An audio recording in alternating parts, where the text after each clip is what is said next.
petit peuple. Bapesa moi l'osso avec caméra. Papa Kisi Mungo avec caméra. Tiens, les alakatiens. Tant bapesa ka famille na bango. Et c'est bachaka caméra. Ini distraction. Distraction. Azalaka kuluna lelo akoma bâtisseur. Wanga, de ensemble suivi de Moussaou de Avançon et évêque Fomo Mapanda Mabaza Zefeira. Ah, Monseigneur Mapa, ah, vous le connaissez? Ah, voilà, donc il est de votre parti alors. Tout en étant à l'opposition. Madame Christelle, vous avez la parole. Merci, honorable président, honorable membre du bureau, mes chers collègues, Madame la Première ministre et membres du gouvernement.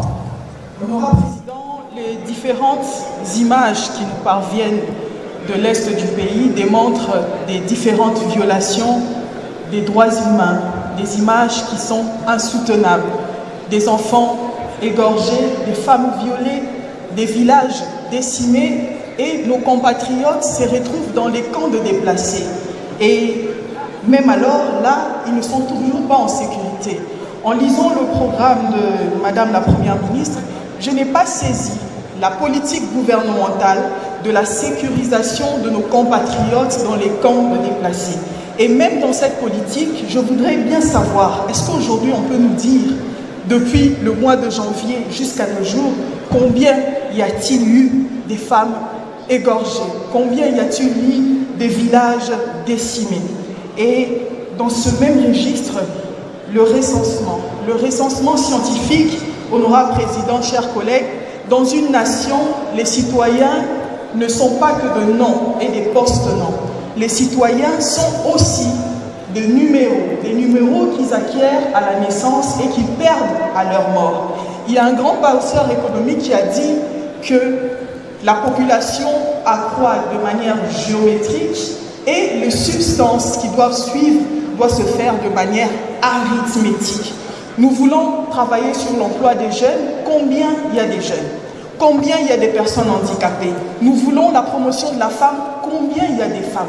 Combien il y a des enfants? Aujourd'hui, nous tablons sur les suppositions, mais en réalité, on ne peut rien faire si nous n'avons pas des statistiques fiables de notre population. Honorable député, honorable président de l'Assemblée, honorable député, chers collègues, concernant la révisitation du contrat chinois, ce contrat léonais, Madame la Première ministre nous a dit que ce contrat pourrait nous rapporter 12 000 km de route, sachant que la RDC a besoin de 55 000 km de routes nationales et de 90 000 km de routes de desserte agricole. J'aimerais savoir c'est quoi l'impact de 12 000 km de route et savoir ces fonds, d'où proviendront ces fonds. Est-ce de ce dossier litigieux que l'on a avec la SICOMINE ou c'est la continuité du contrat que nous avons avec cette entreprise? L'agriculture, bien des collègues ont parlé sur l'agriculture, mais j'aimerais dire que l'agriculture, c'est aussi la culture. Avant de travailler la terre, il faut apprendre à l'aimer. C'est aussi une action du gouvernement. Il faut apprendre à nos enfants dès les bas âges à aimer l'agriculture.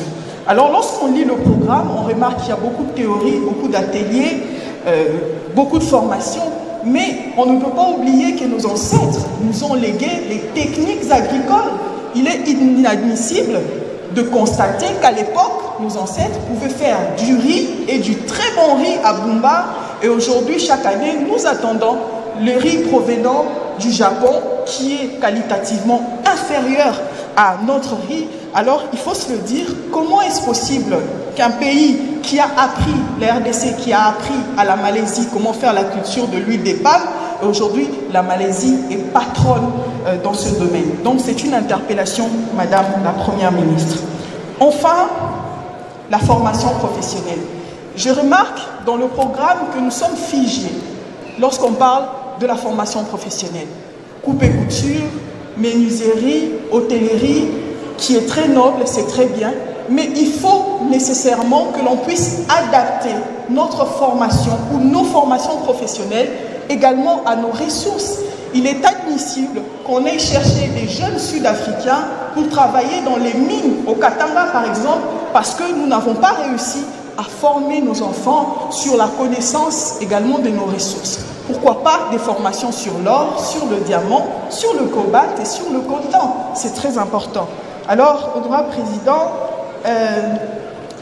sans le chemin de fer, le Congo ne vaut aucun penny. Madame la Première ministre, j'ai remarqué que vous avez gardé le projet Métro-Kin. Je pense qu'on ne vous intimide pas avec les éléphants blancs. Il faut apprendre à simplifier les choses compliquées et non de compliquer les choses simples. Kinshasa a tout d'abord besoin de ces trains urbains. On commence d'abord par là. Et c'est après ça qu'on va peut-être avoir d'autres projets faramineux peut-être, irréalisables peut-être, mais Kinshasa a d'abord besoin de ces trains urbains. Enfin, chers collègues, j'ai lu et relu ce projet, ce programme, beaucoup de théories, beaucoup de chiffres, mais peu d'indicateurs. Madame la Première ministre, après 5 ans, si l'on vous pose cette nette question, ce programme propulsera la RDC à quel niveau? Avec des indices bien définis en matière de pauvreté, de lutte contre la corruption, sur le plan alimentaire. Ma question est de savoir, que répondriez-vous? J'ai dit, je vous remercie, chers collègues. Merci. Très bien. Moukolela, mon Nabino Balandia, une très grande émission. La dimension, il y a continent d'Asie, émission d'Anga, émission d'Ayo, émission, il y a population congolaise en général. Tokolembate, tant que babomi yamboka, bazako lemba koboma mboka te, miyibi yambongo yamboka, bazako lemba koyiba te, bisope tokolemba kolobela RDCT, tokozala kaka wana, pona kozongisa mo espoir na bato babungisa espoir, bamisu batangi kelasi misala ezate, bamisu bazokende misala, kasi salaire ezalite, bamisusu bafuta kasnel, kasi l'utilité ezate, bamisusu bafuta régie des eaux, kasi maille ezalite, bah c'est désespéré na RDC. Imaginez que mutazo tambola na téléphone na e kuluna katie lobo kwa botoli téléphone, insécurité bato bah c'est désespéré na RDC. Nanya kozongisa espoir na ba Congolais pour ba croire que un jour ba ko sepela la mabele na bango. Banani azalaki na bomo locataire, ba keko kundaye locataire, ba louele na mabele. Après, timbola mikouane babouaki. À quoi sert bon d'être congolais pendant qu'on subit dans notre propre pays? Wanezali solo tokobeta mokoloma lelo. Baluka kisa malukonde akende sa makei batuto espoir baobi mama ye mama ndaye baka mawabatu mama ndaye nazako tuna jidita kenda wapi institution gouvernement emelie waneza mituna tozotuna ngongango ebandaka tala ye kuna John Bandi tindela convocation akende ko samba pourquoi le bien melié? Est-ce que actuellement tokoloba ke tozo vivre Jantini Ngobila D on dirait nalobi on dirait ba téléspectateurs, les peuples parlent, baza déjà branché. Ça c'est très bien. Merci beaucoup pour la confiance. Est-ce que Toro Kolobake, Daniel Lobumba, Yepa Yakina ba Toro Koloba nini, ba camion, ba poubelle, ba kisi yango lisusu. Toro Koloba nini, Botala binomoko, ville province de Kinshasa. Est-ce que vous respectez que tous les dirigeants et à la ville? Et ma solo torobeta mon kolo alelo. Congolais le mola kobanga. Et l'autre ça koboma biso parce que tozo banga. Kobange le kitro. Obangi koloba vérité mon koufi na malaria. Obangi koloba vérité au koufi na insécurité. Obangi koloba vérité au koufi na nzala. Congolais. Botala na Kenya. Qu'est-ce qui se passe là-bas? Parce que kaka matisi kaka mwandambu ko matisa ya moke population telemi président de la République a yokeli bango ba ministre bazokoya ba ministre bazokoya etikali na moko pour parler bango premier ministre azalaka te mais wana kuna aza lokola joua intérim ya premier ministre peuple alobi ata nyonso ye pa lungwa to bandela nyonso à zéro parce que baza ba incapable et c'est to koma pe na niveau wana que souveraineté asilika telemi makambo to échanger est-ce que to koma est-ce que to koma to tika ki terrain mais tu senti vraiment que tu voyage qui voyage to sali to zongi to kuti vide papa kufi to permis même intérim mezo amité biso moto récupérer dans maboko le peuple parle journaliste azara professionnalité talazo talangai ça c'est très bien 3 personnes na kati ya plateau soko zalaka muta attention c'est le moment au zappé zappé na yo zappé so zamuto nazala merle vuvu zappé jano azala ngaya zappé nana mutu moko inyo sacré tala zotala ngaya lobi aza parti pris arozala ye moko akobunda bitumba ye moko mitali bango bazo gérer lo lengeni akoma mutu abachi zo pesa la kanda mama mboka oya mama mboka nyonso komi mabe o che silencieux mes téléphones les sonné nyonso mboka très bien merlez-vous mbote na yo Mbote ndeko John Kabamba otikaki ba Kongomani le peuple parle c'est-à-dire o eze miso ba peuple nde bazoloba très bien biso wa to eloko la kaka tozo mema makambo na bango mbote na bandeko to kama plateau comme ça le peuple parle na bandi liboso na mokanda o ezomona na lingwala na veni mushi tozaki na centre ba handicapé l'état sur en charge habitation des indigents à un moment to handicapé ba handicapé ba bimisa bango libanda lupango comme kata mandamunda ba un quart si les lots so to keno ba handicapé musu ba ola libanda to vandi susu boy zela tout que normal ba handicapé ba na zo ba personne vivant avec handicap bazata la et puis na ba handicapé ba baba te o bena ba ngulumaka mais attention bango baza ba handicapé physique mais mentalement baza ya kokoka so ba handicapé mental n'est-ce que ba ye monde baza kuna tokei ba handicapé ya ba aveugle bazalaki très handicap il y avait des sourds muets il y avait ça dit au centre pour prendre en charge des handicapés ba personnes oyo baza na incapacité ba vulnérable mais batamakasi ba lingara ndenge yozo bate ba bazangi mai pona bango ze sengwa bi pona baksela bango passe oyo kokite babimisa bango libanda babimisa bango libanda tobundi ti bakolomboka po biso balongola biso de tozo ngana yo tozo bunda ne po tozo ngola mboka na biso balongola biso baena mokando yo balobi mapangu nyozo zonga ya centre wana ezape ya bango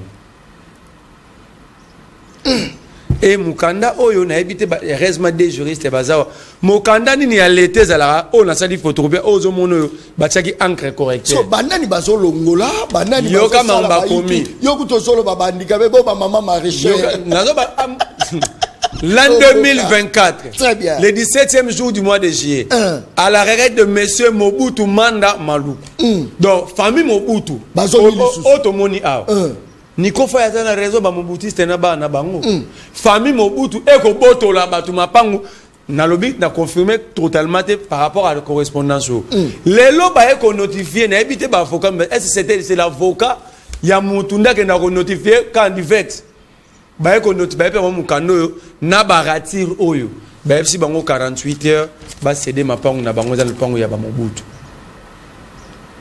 awa ba komi mapangu wana zaki ya bango banda 1900 so na tangi bien au monde des années 1994 mais batouana ba fana mapango depuis année 70 na compte s'y appelle Z c'était des travailleurs quand il y a travailleurs tant c'était coufi ba des comptes final ba tigeli bango et ba kenda na l'état ba régulariser Mobutu est mort vivant anima bandima pesa mikana na bato ya yebike Muzaye Joseph Aye Kara Félix Aye boy ote ya bango biso de lobibo lelo na tongo na chelo boko na mutema na ngai lelo na tongo komanda ya sous-set moza lingwa za temo bongo yo kalelo ba tsele mission de ba benguno ke ba kufina lingwa ba jeune ba bimino ba pina bise quartier na bango comme danger na risque à spoliation ba yena ba pine na ba machete basi babi le roi so bato bazoboto babi le roi l'état yo na oke mbangu na makambo photo ke malembe peuple a comprendre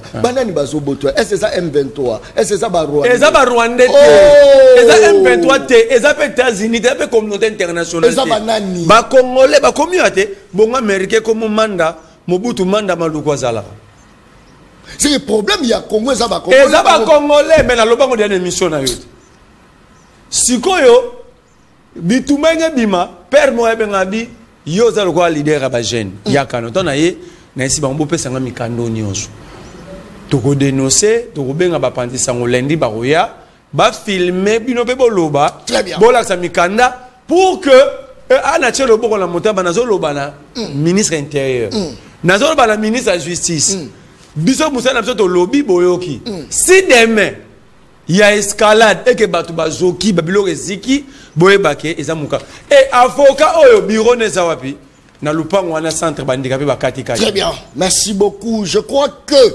nakosala ba investigation la ngai soki mayeo eza ya solo en tout cas na rolobake état de droit état de droit ça d'ailleurs le John ngana kosunga yo le ko se investigation moni mikanda ba document tout cadastral mikanda so mapango wana ba famille wana moi je vais parler avec Mbappé ça namona yango ngamona simbango na la est-ce que biké mutu oyo azo menacer même chef de quartier chef du quartier Sensei donc aux rappels Z a menacé parce que chef de quartier bisi très bien merci pango obino bozamboye la ngata arc de vente merci obino bosomba ki yango ezate ba chef du quartier ce qu'a fait monter dans 48 heures on va l'arrêter. Merci Cédric Mbiengele tozana na kati ya plateau émission le peuple parle moi na Congo mbote na yo mbote moi mboka mbote ba iko moment nyonso ba linga émission le peuple parle mbote na ndeko na John Kabamba souhaiter aussi ba condoléances merci beaucoup merci très bien merci beaucoup merci beaucoup merci merci merci beaucoup très bien est-ce que tu as que l'union sacrée a des problèmes il y a la tête c'est-à-dire l'institution président de la République ou encore les individus bah travailler na papa Morobo ya zai premier ministre comment on est là akenda pe wa itatango mboko za makambo après tu reçois Sama Lukonde ma papa tu reçois Judith ma papa ba changer gouvernement ba changer na ba costume ba changer na ba sapato mais changer mes athées tu reçois même président assemblée baleki misato hein Janine Mbosso Vital Kamere il pas beta ba miozo moko kuda très bien est-ce que il y a pas un problème il y a troupe mais ils ont des problèmes il y a chef trop bon malobonga muna non problème à chef c'est trop dit vous savez président Félix c'était vraiment une réponse pour nos problèmes congolais président Félix avec une vision ayaki et puis jusqu'après du contrat le président Félix allait pour manifester l'acte de bonne foi. Il a aidé Moka au décollage. Mais il va entourer pour faire défaut. C'est-à-dire, il va béquille pour Moka pour mon école. Parce que vous savez, Moka a vu sur l'état de droit. L'état de droit, il dit Moka au état de rimer, au état de sentiment et c'est-à-dire dans un état de droit, état chef de l'État va actionner sur la ligne opposée. Il faut amener une question, et puis quelles sont mes limites et si gagner mais tokei lelo nulle part mon côté à côté à la télévision que Félix a détourné quelque part. Mouton Mokota collègue à la télévision, même à l'opposition, je mets qui comme depuis, alors va détourner mon mais ce sont bateaux au Valiko, entouré chef d'État de Valiko commettre des bêtises. Au lieu de aider mon conduit, beaucoup qui va impréparer, beaucoup qui vont apprendre pour satisfaire l'intérêt de la famille là-bas. C'est ce qui fait l'action de l'air président Félix Antoine Tshisekedi. N'a pas aucun pour exemple. Ok. Dans cette tribune, vous savez l'écosystème politique, il y a une règle dans le système politique. Entre autres, quand vous allez par exemple dans la vieille démocratie, notion, il y a un poids politique qui a respecté. Même dans l'opposition, le lot il faut comparer comment il y a PPRD par exemple dans l'opposition, n'a parti moi et Botami lobby. Donc même si ce temps qui n'a par exemple, population, je cite par exemple le cas de AFDC dans la mission. Donc il y a aussi 40 députés nationaux. Par règle de répartition, pour avoir un poste ministériel, il faut l'ignorance politique et ça a 10 députés. Donc le chef d'État a nommé Madame la Première ministre, a nommé d'abord informateur pour qu'elle ait identifié la majorité. Parce que je tiens à préciser à la population, l'IDPS n'a pas la majorité absolue au Parlement.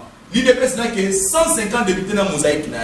Donc pour avoir la majorité absolue au Parlement, non, mon amour est déterminé. Ça demande tout ça avec la coalition politique. Il faut tout ça maintenant, il faut MSA Kotawana, AFDSA Kotawana, ACPN de Mobilité Kotawana, l'union politique qui soit entourée, l'union sacrée et à la wana.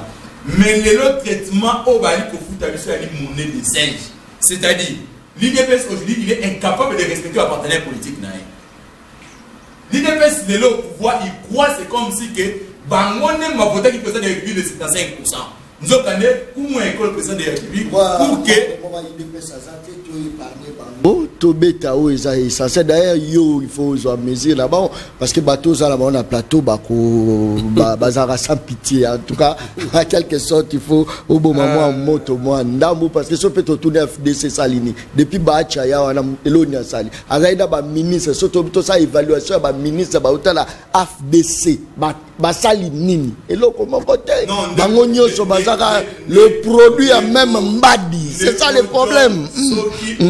Bozaka va donner des leçons. Ceux qui ont fait ça au bilan, professeur Modeste Bat, na kubandila au depuis à bandi, na société civile, à Ekoya, Tilelo, na kopé sur la réalisation. Très bien. Likambozate. Professeur Modeste Bat, il a géré le ministère de la contexte difficile. Likambozate.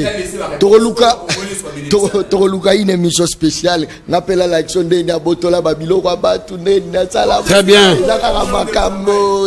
Oh, journaliste, il y a 100 parties, il y a Betaka. Ça, c'est très bien. Tout ça, là, j'en ai Katia Plateau. C'est vrai, Batou Ninga, John Kabamba.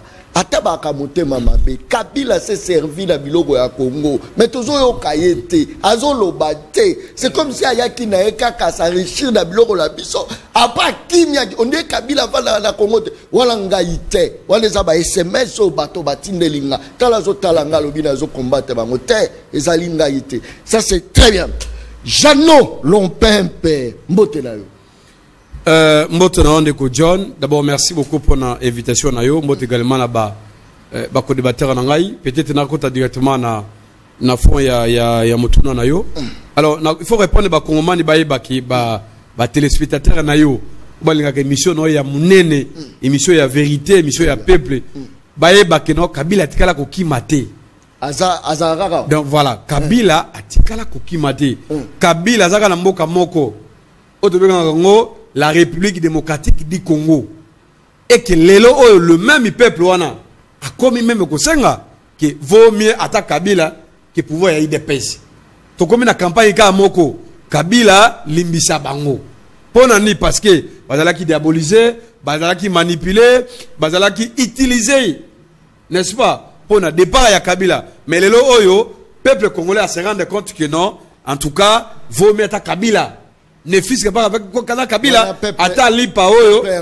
Non mais s'il vous plaît, peuple oyo bazana katia République démocratique du Congo, peuple oyo azana katia mabeli la biso. Na ba o bakela na ba étranger. Na ba o bazana ba pays mususu anenge nini. Bango nyoso bazaka na discours moko. C'est très important donc. Kabila Kabange, ozali chef na biso. Azali malamu, azali ko sala makama betide na ye, soki esili, je crois que a kozonga na katia mboko na biso parce que oyebi que non Kabila a la professeure Oyo, enseignement naïe, ils allaient solliciter à tous les niveaux. D'abord, il va enseigner ici sur le plan interne. Nambo Kanaye, Nalibanda, il va enseigner parce que même, ce qu'on appelle même si il y a recherche naïe, ils allaient tellement pertinent, je crois que même sur le plan international, il va porter résultat de la recherche naïe. Tout l'État va dire que ça là, Magametali, il y a rivalité entre la Chine et la Russie par rapport aux conséquences sur le plan interne. Je crois que les co-débatteurs, ils ont placé tout le monde, Neko John. Mais on a un constat à Moko. On a repris ça, Kongomani. Oyebi biso dans l'opposition. Dans l'opposition, à un moment donné, si le fonctionnement est IGF, tout à fait, désaccord avec ici la limite. C'est un point tellement ébélé. Ce qu'on est salé de John. Tu se rends compte, moi personnellement, la seule constat est simple. Ce qu'on a dit depuis le départ, il y a le gouvernement, il y a Jean-Michel Sama. Depuis le départ, il y a Nicolas Kazadi, il y a Tony Mwaba, et il y a le ministre Belé. On va dire que quand il y a le gouvernement, tu comme que ça la constat moko que non aligné tu sais que d'ailleurs moko négocier le mot anoma qui a ce qui est pouvoir à modifier même ordonnance a comme que ça là a comme le là sujet à battre. Mais on se pose la question, mais tout ce qui se passe là, c'est quoi les problèmes? Est-ce que les problèmes vous allez dire il fallait seulement aligner à Kizaka baba opposant, là tout le monde a applaudi. Mais quand ceux qui vont accuser, quand il y a pouvoir, ça devient un problème. C'est comme ça que nous avons constat. Comment il faut battre la yango? Elle a ligné de Michel Bakati visa. On n'était pas d'accord, on a tout ça qui d'accord, on a été. Mais les gens, non, s'il vous plaît. Mais accepte. S'il vous plaît, non, s'il vous plaît. S'il vous plaît, non. Pouvoir il y a 18 ans. Non, pas du tout. C'est très bien. Parce qu'il y a eu des contre-vérités. Mais les mêmes alignettes. Alors ça aussi, pour ça, il y a une sacrée. N'est-ce pas? On va dans la valeur de détournement, de sulfatisation, ça il devient un sujet à battre. Mais finalement, donc c'est un constat où d'abord dans les réseaux sociaux, dans les médias sur le père, dans les médias de la ville de Kinshasa, il est devenu totalement l'homme à battre. Donc, ce qui peut être, n'est-ce pas, les seuls moyens c'est quoi? Soit, que les hommes y passent. Au lieu que les institutions restent, comme ça, on va accepter tout. Parce que le vrai problème, c'est un plateau. Ils ont un forage. Tant qu'il n'y a pas un procès, tant que François Oubota, Mike Kassenga, Bazano na Boloko, et que sort ya Nicolas Kazadi, et banité, sort ya Basamba Bacheli, et banité, sort ya Amadou Diabiwana, Diabi, et banité, je crois que Bissotaki Bakongoman, à niveau de l'opposition, tout a besoin, il faut que c'est très important de dire. Et ça, bon, à l'État. Bisous dans l'opposition, tout ça, gérer. Bango de gérer. Ba révélation salami na kata IGF. Par rapport à alors, tout ça a besoin de la justice. C'est comme ça que moi je continue à dire. Il y a que non, les peuples congolais continuent à observer. Merci beaucoup. Il faut que dossier j'ai là la relation. Merci. Oh bah toboyi ba protection. Merci beaucoup. Toboyi 2 poids 2 mesures. Merci. Ceux qui m'ont impliqué Bokangaye. Très bien. C'est ça le Congo. Merci beaucoup. Époque il y a Kabila, les gens se sont désespérés de la République démocratique du Congo. S'il vous plaît. C'est là la relation où j'attends là. Misalezate, batubazo kene misala mais bazo futa mate, batubazo kene kelas éducation bien zate. Toye peka époque, il y a Ndeko Félix, même situation. Les gens se désespèrent. Batubazo ko mitunda. Batubazo comme beta développer ou bien kedata Haïti. Montazo beta développer ou bien kedata Éthiopie. Batuba lembi, balobi ninyo toza ko monde na mboka la biso. Est-ce que kokota la caméra pour ebisa population que bah c'est désespéré, espoir ezali, espoir ezala pe pas nani. Malobonga non rapidement, relancer des bateaux. Sur plan de Godjon. Très bien. Oebi faut toujours nommer le Komoko. Na époque ya Kabila, il a fait ce qu'il a fait dans ce pays. Il a promis, il a réalisé. Aux journalistes, historiens du présent, Oebi a très bien nos awan. Aux hommes là, ce côté de 2001, tina 2018, comment l'homme a conçu la République. Donc, d'abord des non-États à commission État, à Pessi en institution, à Pessi en ce qu'on appelle ça la démocratie réelle. Parce que la démocratie c'est verbal. La démocratie, mais il fallait qu'on matérialise en haut. Le peuple a zongi na pouvoir il y a qu'à décider Magametali son avenir. Deuxième élément encore, le même Kabila sur le Bawana, mais c'est lui qui a remis quand même ses pouvoirs au peuple. Le peuple a combien de pouvoir, il y a qu'à décider.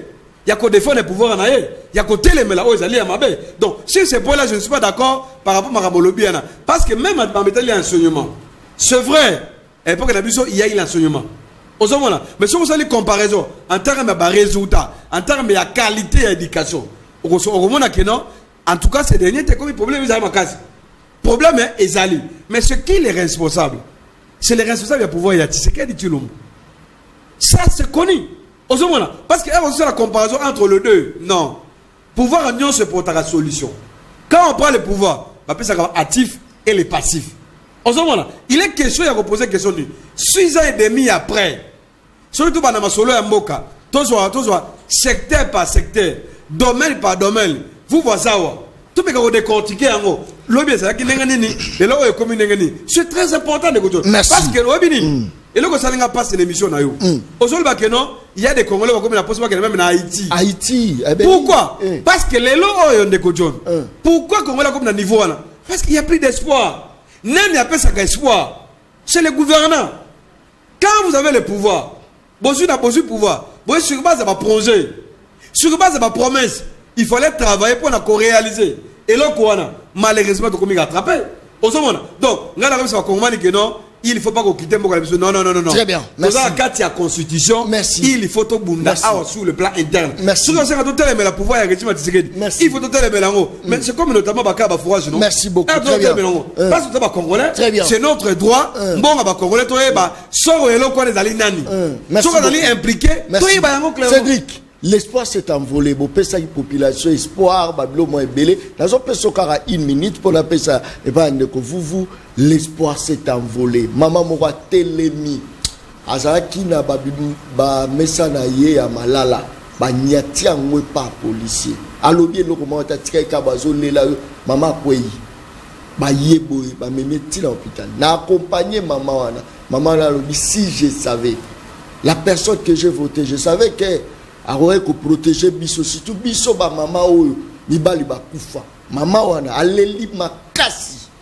Est-ce que les autres loba que l'espoir s'est envolé trop quoi na eloko te pe loba malonga pe bimate c'est trop lobango nayoki ndeko na ngai lo pepe alobi mais je crois à kosi pe ba congolais pe mwandam parce que vous savez tant moto ali ko peindre tableau il faut tableau nayo o lo babilo ko yali bosolo.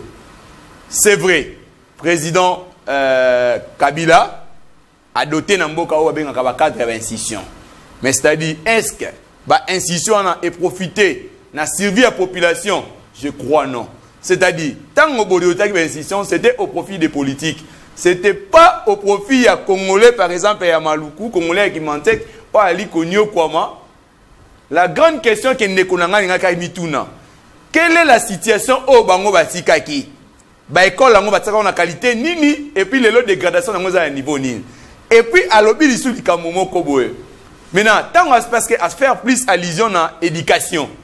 Maintenant na tango na bango ba géraki congolais ba diplôme na biso au degré international et à qui considéré na niveau nini et puis les lots de dégradation dans comme na niveau nini. Et puis tant on lobi likambuya nengo présenter développement est-ce que bango na bokamina bango ba développer qui je crois non mais j'ai dit que la gouvernance de Tshisekedi a produit les lots qualité il y a enseignement au lieu d'aller l'application à gratuité enseignement c'est-à-dire milliers d'enfants au bango baranda qui va koulou na lobby les lots il y a une réponse ces enfants peuvent gagner l'école avec l'avènement il y a Félix au pouvoir tu es kokende bande konangai les lots par exemple bana o balopé pe batira à l'université les enfants sans papa là aujourd'hui par exemple bana wana ba maman na bango bakoki kozwa o ko bénéficier la santé universelle c'est une réponse parce que vous savez parmi les pays développés ou les pays développés ou en voie de développement le secteur clé c'est d'abord la santé le secteur clé c'est d'abord l'éducation le secteur clé c'est d'abord les conditions liées à l'homme c'est-à-dire quand vous améliorez les conditions de l'homme c'est ce qui fait que l'état là est en voie ou développement maintenant c'est-à-dire aujourd'hui par exemple vous laissez un fonctionnaire il touchait par exemple $100 na $100 wana yemoko il faut foutre la moi en classe il y a $100 wana yemoko ce qui moi sina ya boti il faut avoir prise en charge médicale tout ça c'était une charge pour la famille les $100 ne représentaient absolument rien extrêmement rien c'est-à-dire mais quand aujourd'hui Quelqu'un qui gagne 100 $, je donne le cas des enseignants congolais. Moutali qui gagne par exemple 200 $. Avec les 200 $ là, il y a une prise en charge scolaire pour les enfants de moins de 18 ans. C'est déjà une décharger comme un parent. N'a qu'à ça mélange na yo. Tu es qu'on par exemple, au lieu que les parents, si sa femme tombe enceinte, à qu'elle ne cause pas soins médicaux, avec une consultation prénatale. Et elle est supportée, prise en charge par l'État. Ce sont là des avancées. Oui, c'est vrai. Je ne peux pas affirmer dans cette tribune que non, les pays s'avancent. Il y a des côtés où il y a avancé, par exemple. Tu sais par exemple, les militaires qui nous suivent. Dans ces pays, les budgets qui loués pour nos militaires, c'était à combien?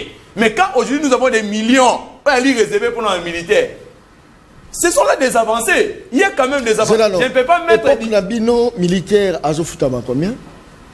Tu es adjudant chef. Combien? Non, vous avez les indices. Vous avez les non. Tu es direct. Aujourd'hui, un militaire congolais, il est dans les 300 et quelques mille francs congolais. Ce qu'on met en dollars, il ça combien? 300 et quelques mille en dollars, c'est une histoire de 100... 110 $, 120 $. Bon, tu sais l'époque, il y a Kabila, c'était combien? À l'époque, il y a Kabila. À l'époque, il y a 150 000 francs congolais. Équivalent à 100 $ à l'époque. Mais même militaire, il prenait son enfant. Il prenait son enfant en charge. Prise en charge, merci. Aujourd'hui, il y a la prise en charge. Merci beaucoup. Aujourd'hui, il y a la prise en charge scolaire. Merci, Likamozate. Merci, Michel, le peuple.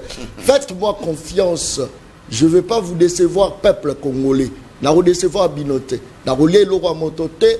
Motomokota komimanga na pepo na mbongo na ye ba politicien. Je parle des politiques. Kazutala ngai. Alobio abenga kinga mela yambaki ete kasina yambaki ote. Ça c'est très bien. C'est ça énorme.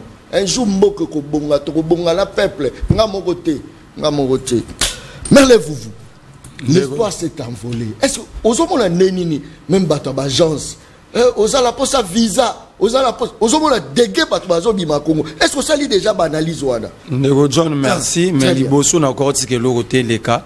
Na bossa na la première prise de parole nanga. Na joué ça. Na joué ça chroniqueur musical. Ou na stage na chronique politique Christian Lusakweno. Pour ça la mambo, je vous présente Nyoga Longo, c'est la vérité. Oh John, ce balobi on a John Nyozaki Jidokate. C'est là. Son a lobi John maintenant le combat de John. Ils a laissé monde. C'est de l'histoire. Comment va tout responsable avoir on a passé là-bas? Na muto na muninga na Thierry Kabunda zaki ancien FECO dit donc fédération de discussion na Tata Raphaël ba kosimbo pourquoi la zone ici ba on a histoire là-bas ils ont menti à toute la République.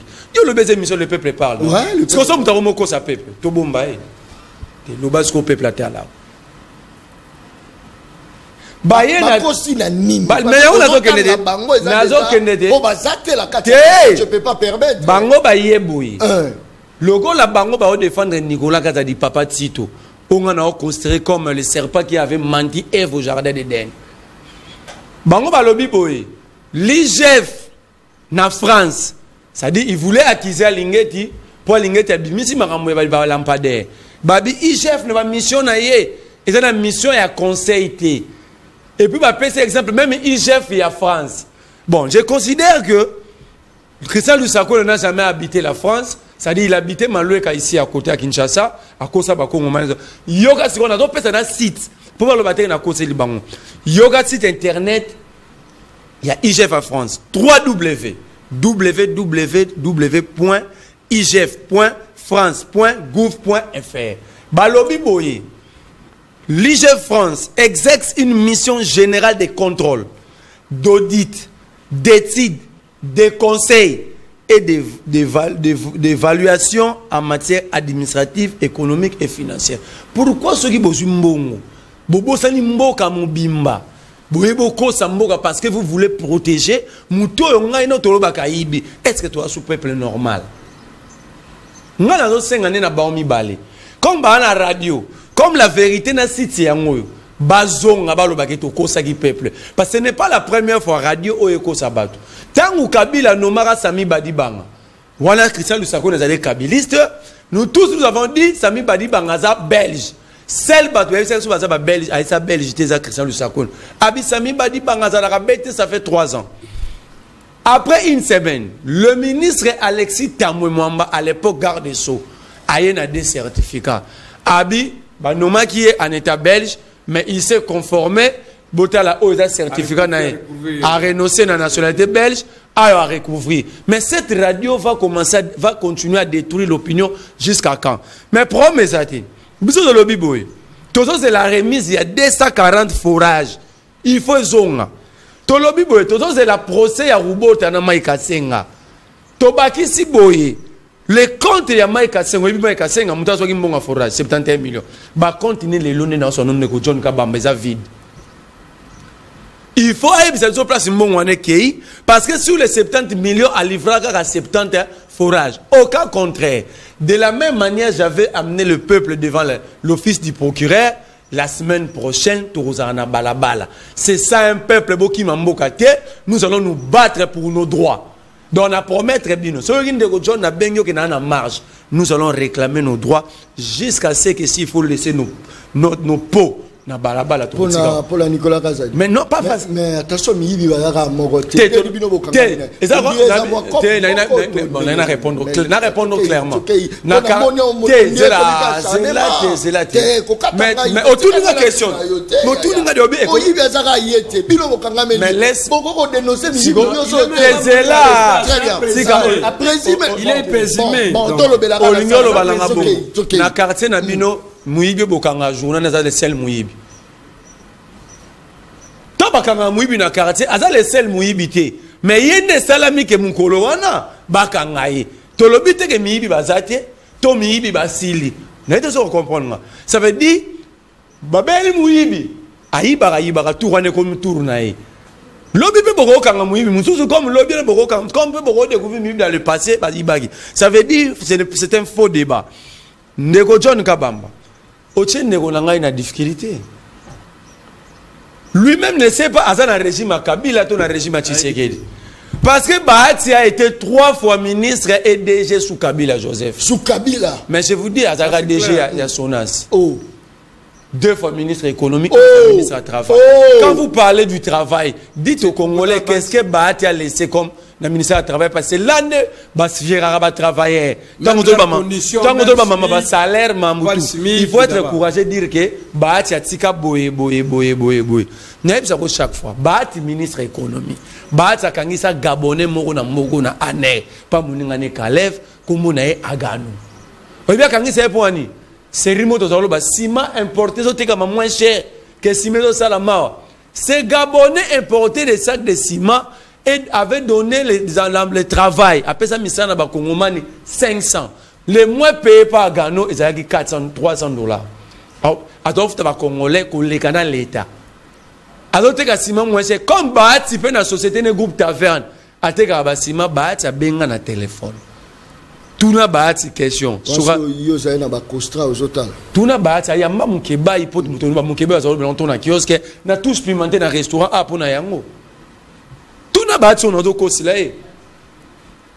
Bakanga Gabonais wana babimisa ba simana ti ba futi ba panza na port matadi. Ba china ane. Serge Kabonza vivant peut-être avec débé banisera na kiosque likolo. Makele le ba ta moni mweta benga mukeba. Enfin, personne ne donne rien, laisse ce type-là rentrer. Après 2 jours, ça a téléphone. C'est une histoire récente. C'est que Bahati a l'essor. À comme route le niveau ya donc à contribuer à chômage, je vous dis. Le lo Gabonais on a acheté la société néona na Brazzaville likola Bahati. Tout na Bahati na bandeli Kombo agano. Merci. Agano. Na do kende. Rapidement. Alors lobby ce soir. Congolais c'est l'État qui pousse les Congolais à fuir le pays. Oh, comment ça? Attends. Oh.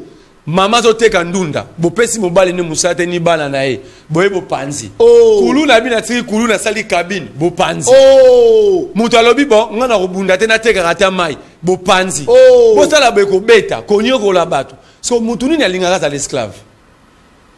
À la limite, mutu a décidé à qui manae.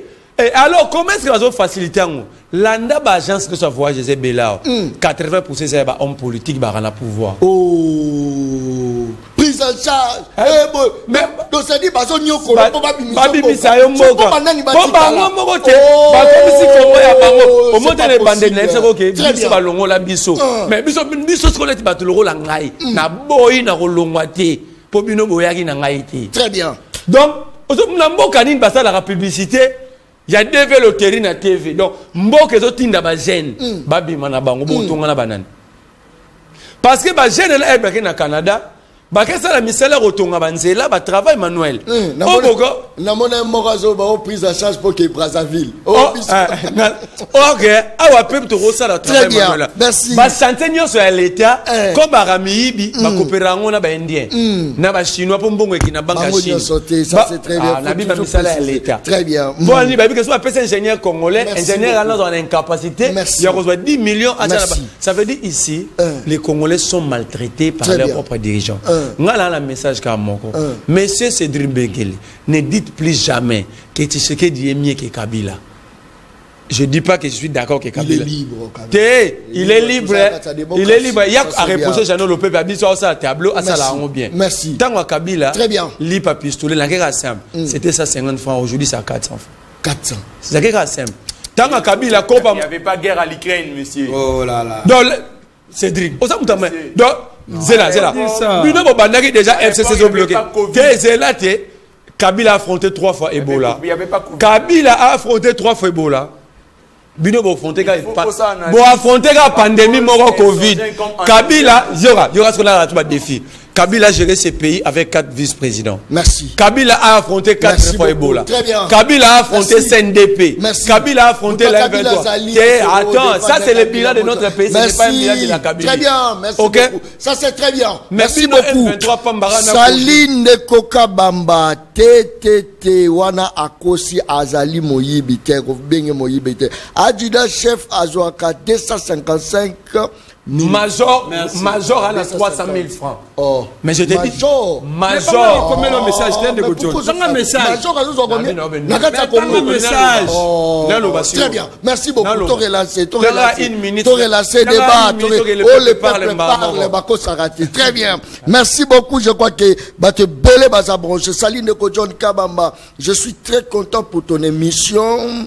Ton émission reste la meilleure émission. Kobaka kana vérité nzamba kotika yote ya kosunga Congo na biso. Ça c'est très bien. Merci beaucoup. Merci te. Na professionnel elingo loba moto azwaka coupage de. Moto atambola ka veste kaka boyezaka excellent. So biso to bi ba yibi ya leki abongisa bino c'était détournement mais on a remboursé. Voilà ma professionnel, ça c'est très bien.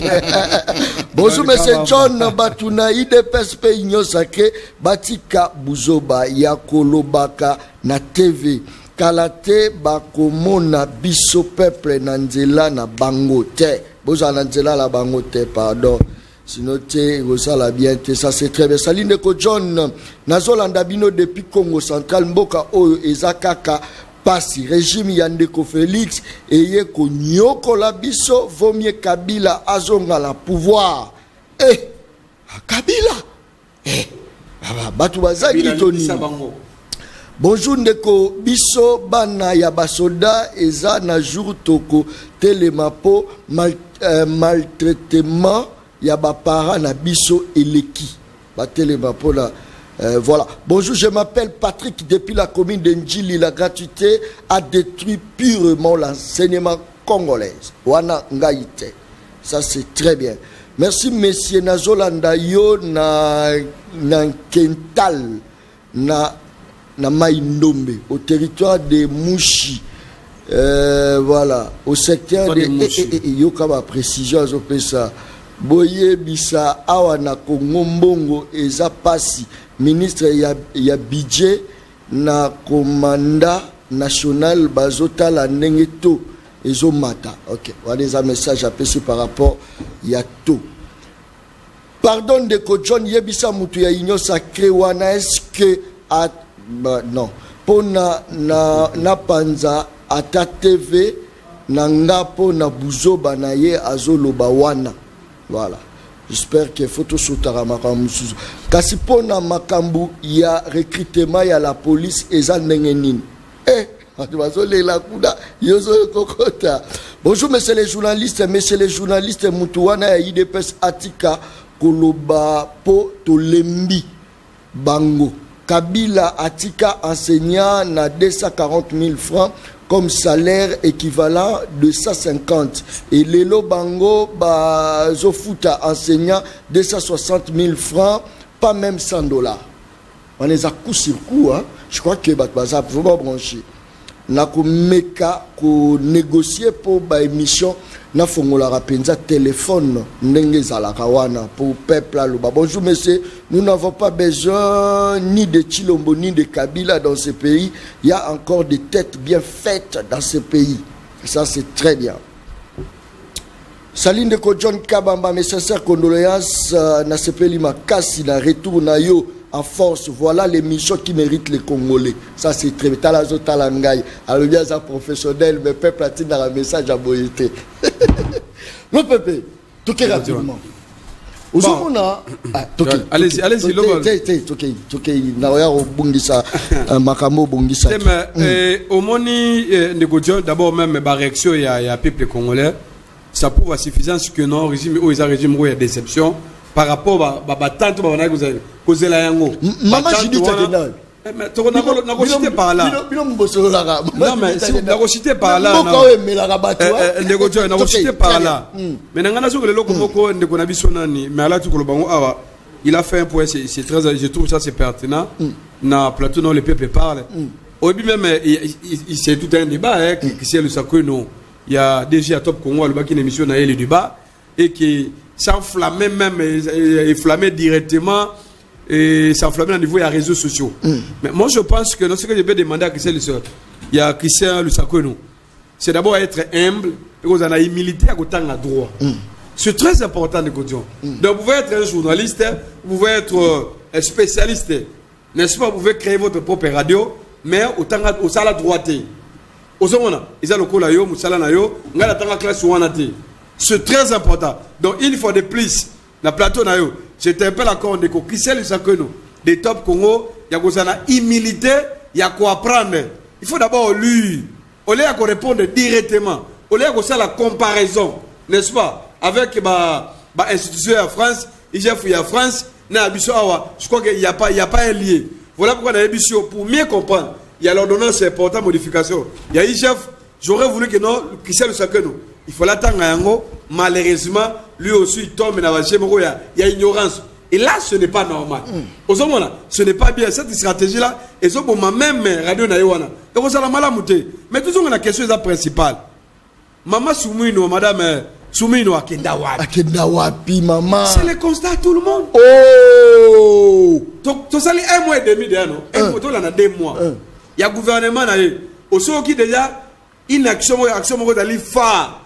Na kati ya mboka na biso yande ko zone au moins ya action moko dali fa pour le gouvernement na ezate soki au moins oyo ndeko Chilombo akendaki ko inaugurer n'est-ce pas balancement va travaux ya ba route ya ba rocade ezalaki misala o esalemaki na gouvernement passé obi après révision ya contrat chinois tel que to basala ki yango ça a été prévu que mbongo bimaki ndo boli basali ba inauguration mais na action gouvernementale ya madame Judith Tuluka Soumino. Jusque-là, il n'y a absolument rien du tout.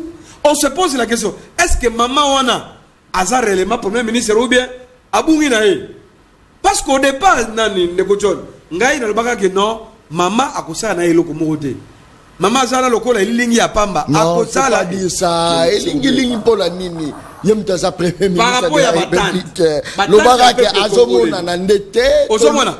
Mais c'est-à-dire quoi? Héroïne a pouvoir de Très bien. Pendant 1 mois, pendant 2 mois, il fallait tout sentir. N'est-ce pas? Sur le terrain, quand même, que non, Premier ministre Azali. Malheureusement, de Koudjon. A Otika Gana Nord qui voit. N'est-ce pas, moi, tourisme, à Kenya Goma, Atali va déplacer à Zongi et Sili. 10 mois, Yebisangay. Na gouvernement, Toko espérer Nani. Toko espérer Nanimi. Et Nayoki qui non, gouvernement va y encore séminaire. Oh, séminaire, ça va coûter à la République. Moi, je suis trésor public. On se demande, on va former un gouvernement. Il faut que vous foutez un bon mais on se pose la question. Quand vous nommez quelqu'un, à combien d'un ministre, alors pourquoi ça, je suis séminaire, pendant que la constitution est là, pouvoir il y a premier ministre ils allaient reconnu pouvoir il y a chaque ministre ils ont la carte de la constitution pour poser par action. On se pose la question Ndeko Tshisekedi Tshilombo il a promis au peuple congolais ba 6 axes na yo wana ba axe 6 wana lelo ekomi wapi baloba ki chaque année ba créer 1 million d'emplois lelo dans le 18 juillet si tout ça la dernière comptabilité parce va créer déjà combien d'emplois on se demande de John ba propriété qui sécurité kozonga on voit ba venti ya M23 soutenu par le Rwanda tout le monde va avancer na bango qui dit le gouvernement. C'est quoi le problème? Très bien, merci beaucoup. Et combien il va communiquer, mais il n'y a pas de résultats sur le terrain. Il est question, il va tout. Non, donc, il faut que l'on ait un niveau. Très bien. Merci. Merci beaucoup. Et non, il y a pas d'annonce. Ça, c'est très bien. Merci. Congolais, Aliga qui m'a Congo. Pour Michel Ezate, pas Seleki. Donc, il n'y a pas d'espoir. Là, ce n'est pas normal. Alors, dis-moi, combat IDPS. Il y a 37 ans pour les qui l'opposition qui nini. Merci. Où sont rapport, résultat, il y a comment là-bas. Merci beaucoup. C'est ça aussi le problème. Oh, merci beaucoup. Ça c'est très bien. Et ça va tout mususu avandi na ye. Aza oloba oh je voulais ça nini ya ba très bien. Ya ba très bien. So la dit très bien suyo wapi. Suyo wapi. Zapata ya ozape, c'est le moment. Ozape kende ko chata ba chaîne mususu. Mais yo zo la nanga. Nous avons aujourd'hui, ça va très bien. Mais oui, très bien. Très bien. Ça, c'est très bien. Très bien.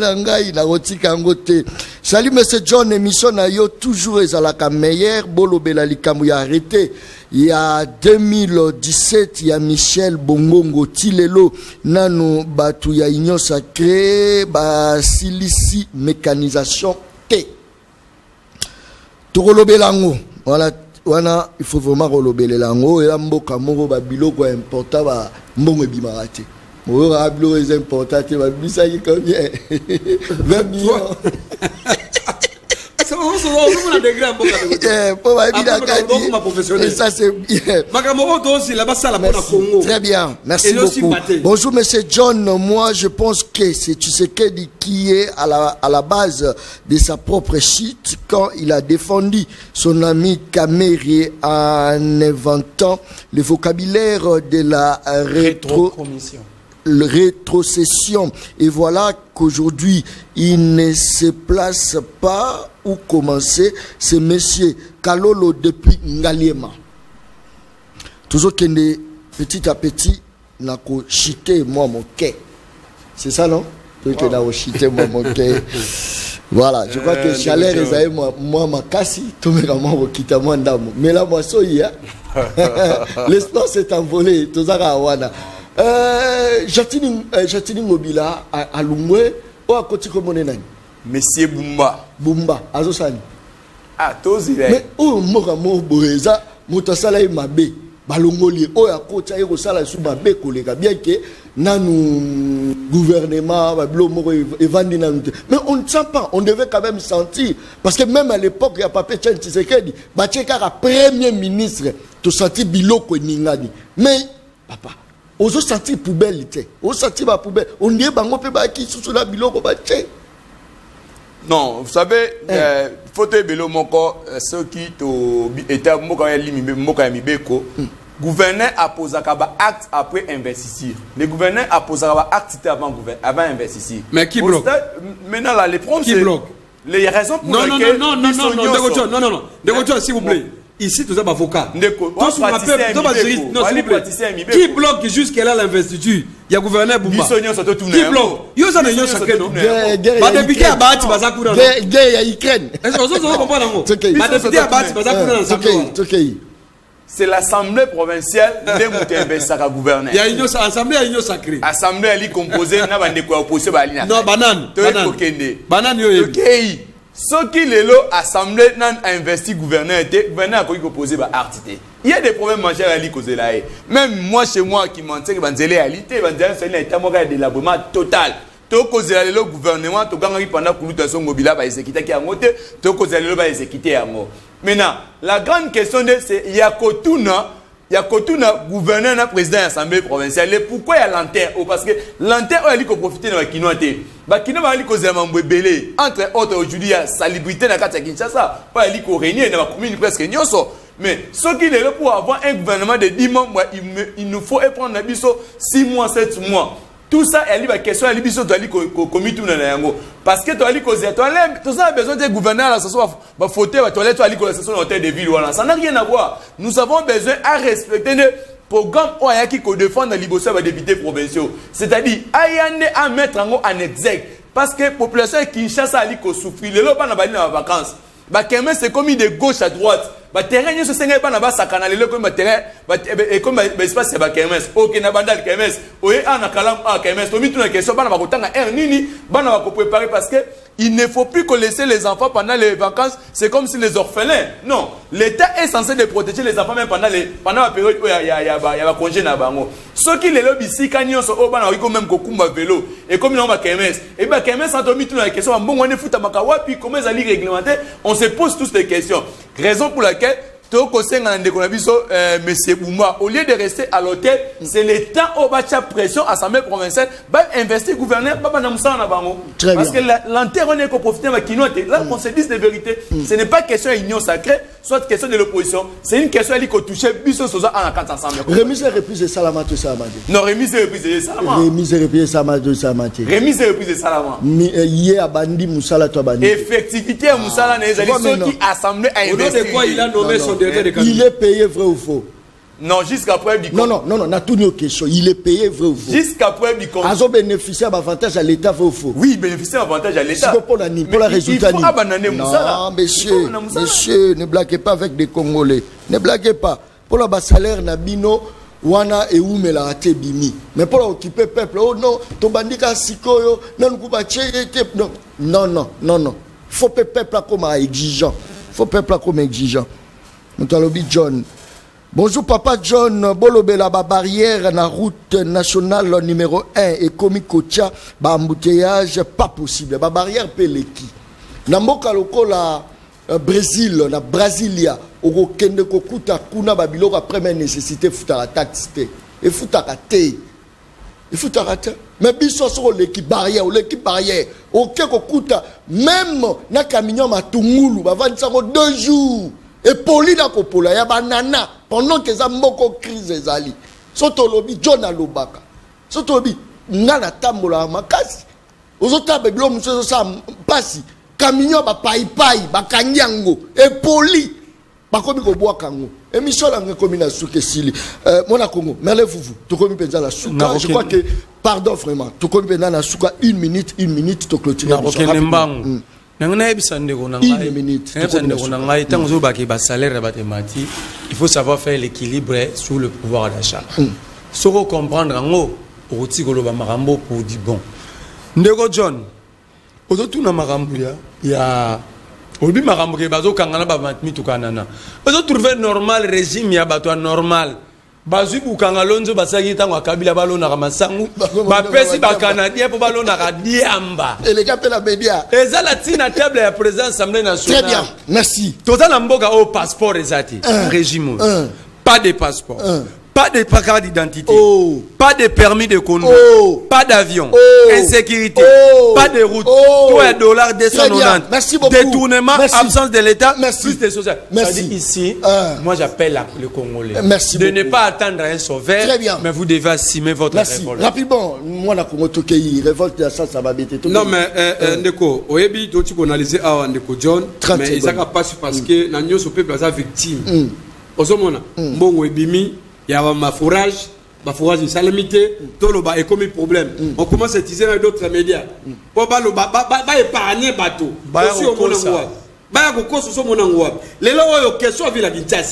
On se pose la question, est-ce que Daniel Bumba a joué charge à Zalango? Parce que la question est pourquoi ça bloque? Pourquoi il dépêche la majorité dans l'Assemblée? Merci beaucoup. Il semblerait que non. On 6 mois. Très bien. Au moins, à ça, le spectacle, akei na bâtiment kala akei ko ba ko ba photo ati ba wese merci beaucoup ça démontrer que très bien merci la remise et reprise rapidement ça dit vous ça les passifs et les actifs rapidement to comme na suka donc merci beaucoup na ba kongo manyo so balandi biso na pe sinde kolanga mola na ngai ingénieur Johnny Kuimambo tesika ali donc to ali très content les Congolais ali ko appartenir na biso nyos to ko senga ndeko na biso bumba il est temps ko sala musala ce n'est pas question pour la sensation ba fauteuil ba toilette hôtel de vie non les Congolais bali na besoin ba question ali ko intéresser bango aujourd'hui Kinshasa banditisme urbain est commis partout dans toutes les communes ba commune so banzele réalité aucun attention il y a des embouteillages c'est le temps il faut régler le problème à Congomani c'est pas question ya ko vendre na bureau ko la kana ba hôtel ali ko sunga pour très bien kakane sina lobaka émission angeza baleine baliaka ina mokolo mokote baliaka ndambo tozongi bitumba toye bitumba potozo elonga etumba ezali face ya bato ba ko yiba mosolo à l'état bitumba o toye nango eza face ya bato baza ko gérer biloko à l'état lokola biloko la bango ne bitumba biso tozo mokolo nyonso ko changer biso peto tiki mosalo tazo tala ngai émission silikata kata peuple dans bako tu parles ma au commis petit peuple ba pesa moi loso avec caméra papa kisi mungu avec caméra tiens